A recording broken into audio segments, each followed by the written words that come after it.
আমরা এখন যাচ্ছি বসুধারায়, যেটা বদ্রীনাথ থেকে প্রায় 10 কিলোমিটার উপরে। মানাগাঁওয়ের পরে 5 কিলোমিটার যেতে হয় হেঁটে হেঁটে স্বর্গ আরোহণ মার্গ দিয়ে, যেখানে পঞ্চপাণ্ডবরা স্বর্গে গেছিলেন। যে রাস্তা দিয়ে সেই রাস্তা দিয়ে যেতে হয় এই বসুধারায়। বসুধারা থেকে আর 20 কিলোমিটার পথ অতিক্রম করলেই যুধিষ্ঠির মহারাজ যেখান থেকে স্বর্গে রথে চড়ে স্বর্গে গিয়েছিলেন সেই স্থানে যাওয়া যায়। এই বসুধারায় যেতে আরো অনেক দূর, প্রায় বদ্রীনাথ মন্দির থেকে প্রায় 10 কিলোমিটার উপর, অনেক দূর যেতে হবে। যেখানে আমরা অনেক উপরে চলে আসছি, এখানে মেঘ আর কিছুই দেখা যাচ্ছে না। যদিও অনেক ক্লান্তি অনুভব হবে আপনাদের, তারপরে অনেক সুন্দর প্রকৃতি দর্শন করে করে আপনারা যেতে পারেন। এটা হচ্ছে দেবভূমি, এখানে সবসময় দেবতারা বিচরণ করেন, যদিও আমাদের দৃষ্টির অগোচরে রয়েছে। শুধু ভক্তবৃন্দ আরো অনেক দূরে যেতে হবে, আমরা অনেক উপরে চলে আসছি, এখন অনেকে যাচ্ছে।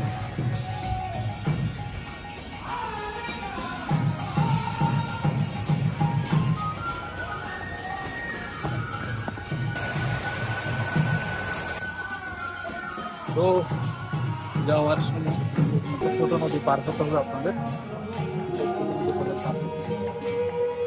এটা দিয়ে যেতে হবে, অনেক দূর যেতে হবে, প্রায় আরো 3 কিলোমিটার পথ অতিক্রম করতে হবে।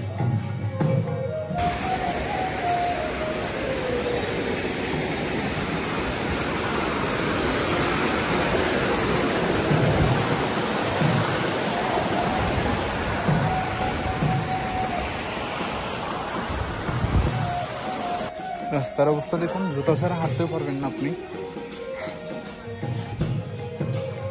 যত উপরে যাবেন তত ঠান্ডা ফিল করবেন, যদিও রৌদ্র দেখা যাচ্ছে, শ্বাস নেওয়ার কষ্ট অনেক। দেখুন নীলকণ্ঠ পর্বত দেখা যাচ্ছে, বরফের পর্বত, সুন্দর বরফের পর্বত দর্শন করে করে আপনারা বসুধারায় পৌঁছতে পারেন। আসলে এত সুন্দর সুন্দর প্রকৃতি, পাহাড়, পর্বত, পাথরের টুকরা,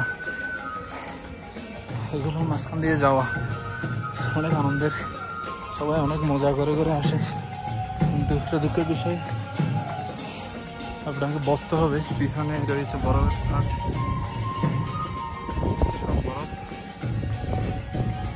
আমরা এইমাত্র পৌঁছে গেলাম, প্রায় 4-5 ঘন্টা জার্নির পর। ওই সকাল 6টা থেকে বের হলাম, সেই জলপ্রপাত বসুধারা।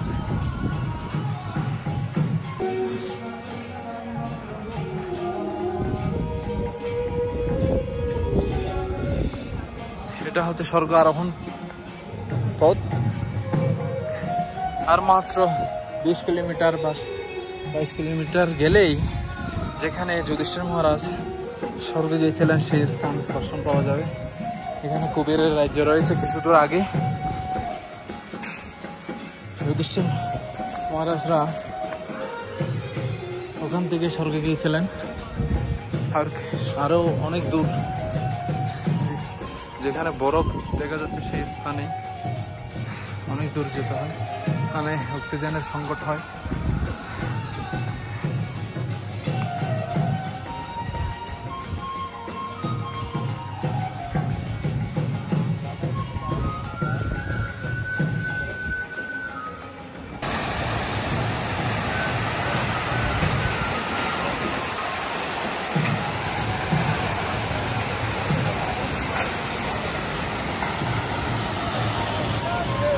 রাধে রাধে, আমরা এসে গেলাম বিশ্ববিখ্যাত জলপ্রপাত বসুধারা জলপ্রপাত, যেটা বদ্রীনাথ মন্দির থেকে প্রায় 10 কিলোমিটার উপরে রয়েছে। এই সেই জলপ্রপাত দর্শন করুন। পিছনে রয়েছে হিমালয় পর্বত, বরফে ঢাকা।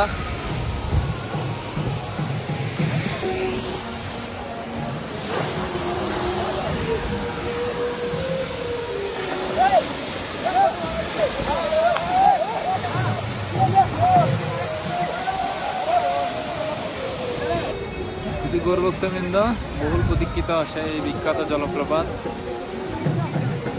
দর্শন করুন। সবাই অনেক আনন্দ করছে, অনেক উপর থেকে পড়ছে জল।